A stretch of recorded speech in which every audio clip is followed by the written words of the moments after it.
अंतर्गत ओदारी पर कार्यकर्ता सम्मेलन को संबोधित करते हुए प्रियंका गांधी ने कहा कि आप अमेठी के वासी हो, आपके सांसद प्रधानमंत्री थे और झुककर यहां आते थे। ये प्रधानमंत्री वाराणसी से बार बार चुनाव जीतते हैं, लेकिन यहां के एक गांव में भी नहीं गए हैं, एक गरीब के घर में नहीं घुसे हैं, एक बार झुककर आपसे बात नहीं किए हैं और बड़े बड़े मंचों पर देखते हैं और फोटो खींची जाती है, पिक्चर भी बनाई जाती है। वहीं सफेद कुर्ता पहनते हैं, उस पर धूल की एक भी कण नजर नहीं आती है, एक बाल भी इधर से उधर नहीं होता। ये क्या समझेंगे आपके जीवन के बारे में, क्या समझेंगे आपके संघर्षों के बारे में। वो झूठ से घिरे हुए हैं, क्या बहकी बहकी बातें किया करते हैं और लोग हंस रहे हैं और उन्हें ये नहीं पता कि लोग उनकी बातों पर हंस रहे हैं। उन्होंने आगे कहा कि आप अमेठी के कार्यकर्ता हैं, आप डटकर लड़ें, कभी पीछे नहीं हटे हैं। ये चुनाव आप ऐसे लड़ो जैसे आपका चुनाव है, ये एक जनता का चुनाव है। उनको धन बल से लड़ने दो, हम जनता के बल से लड़ेंगे। उन्होंने कहा कि भगवान राम वनवास में थे, उनके पास सेना नहीं थी, लेकिन उसके बावजूद राम भगवान हिम्मत नहीं हारे, वो गए और रावण से लड़े। उनके पास सिर्फ सत्य था। ये लोकतंत्र की लड़ाई है, ये संविधान की लड़ाई है और जिस दिन मन बनाओगे तो कोई नहीं हरा पाएगा। प्रियंका ने कहा कि मैं इस चुनाव को यहाँ से जीत कर जाऊंगी, मैं अमेठी फिर आऊंगी और सत्य की राजनीति लाने के लिए लड़ूंगी। कोई हमें हरा नहीं पाएगा। सिर्फ 2-4 घंटे आप लोग सोइए, बाकी क्षेत्र में जाइए, लोगों को समझाइए, लोगों को इस देश की सच्चाई दिखाइए और बताइए कि कांग्रेस की जहां जहां सरकार है क्या क्या कर दिखाया है।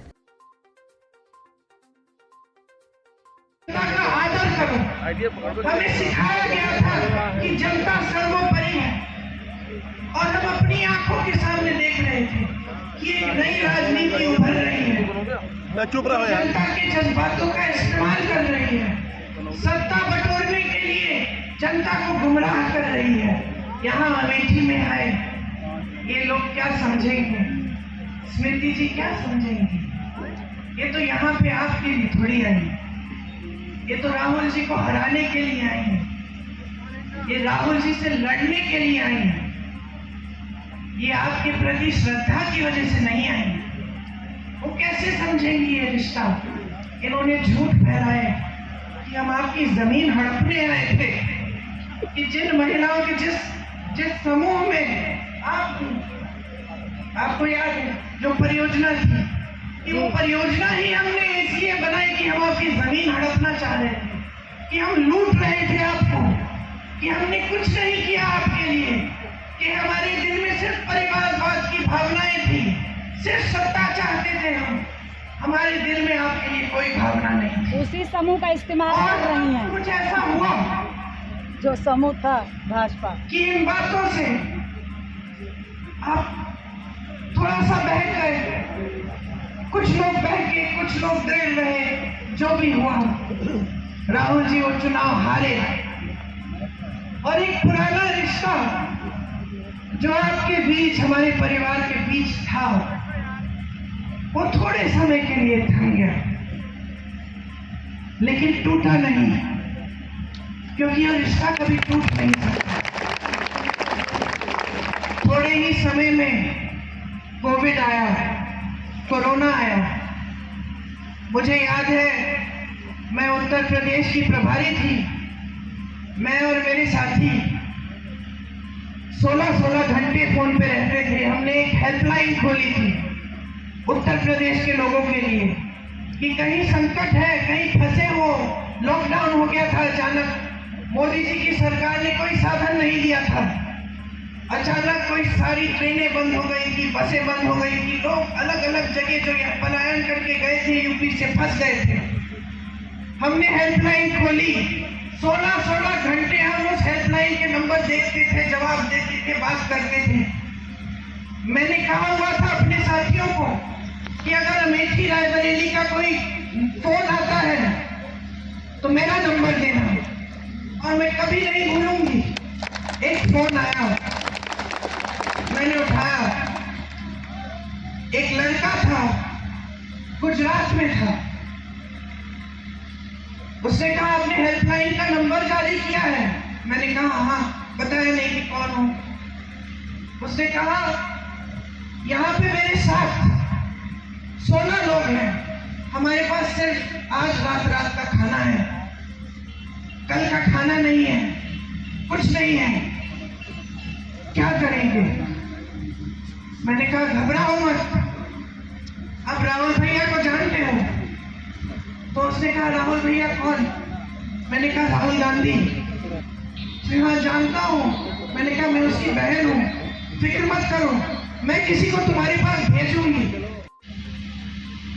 आप अमेठी के वासी हो, आपके सांसद प्रधानमंत्री थे, झुक के आपके पास आते थे।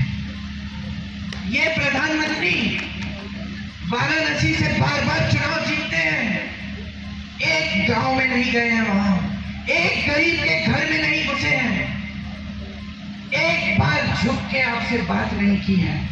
बड़े बड़े मंचों पे दिखते हैं, सारी फोटो खींचते हैं, पिक्चर बनाते हैं, सफेद कुर्ता पहनते हैं, उस पे एक धूल का दाग नहीं दिखता, एक बाल इधर उधर नहीं होता।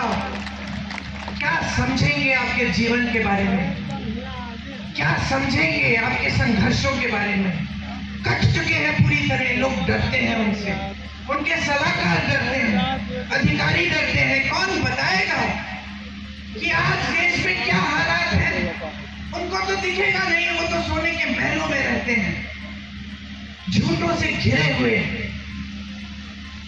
क्या क्या बहकी बहकी बातें कर रहे हैं, लोग हंस रहे हैं, उनको ये भी पता नहीं चल रहा है आज की लोग उनकी बातों पे हंस रहे हैं।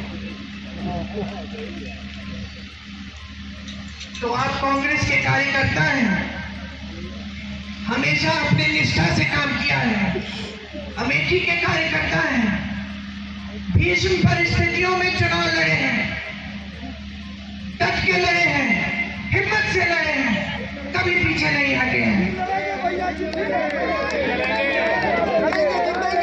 आप लड़ोगे ये चुनाव, आप ऐसे लड़ो जैसे अपना चुनाव है, जनता का चुनाव है।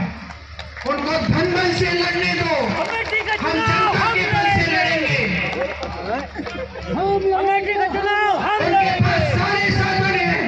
मत भूलो कि जब भगवान राम रावण से लड़े थे तो भगवान राम के पास सत्ता नहीं थी, रथ नहीं था, सोना नहीं था।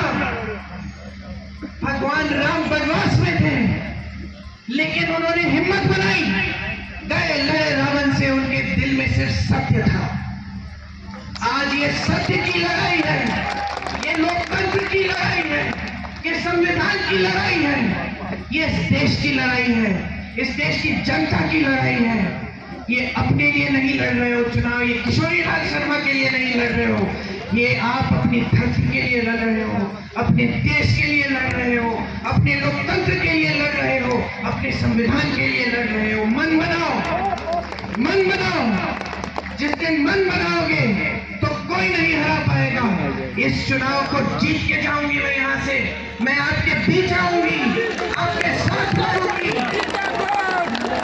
और अमेठी के इस पवित्र धरती में सही राजनीति, सत्य की राजनीति वापस लाने के लिए लड़ूंगी, और कोई हमें हरा नहीं पाएगा। ये मैं आपसे कह रही हूँ। ये वचन आपको देके जा रही हूँ। आज आप जब इस मीटिंग से जाएंगे, मैंने रायबरेली में 2-3 दिन पहले जब सभा की थी तो मैंने घंटे गिने थे। अब आप गिन लीजिए कितने घंटे हैं। उस समय वहां पे 330 के तकरीबन थे, अब कम हो गए हैं। 2-4 घंटे सोने के लिए रखिए, बाकी घंटे बाहर जाइए, प्रचार करिए, लोगों को समझाइए, लोगों को इस देश की सच्चाई दिखाइए, बताइए, प्रमाण दीजिए कि कांग्रेस ने जहां जहां सरकार है क्या क्या करके दिखाया है।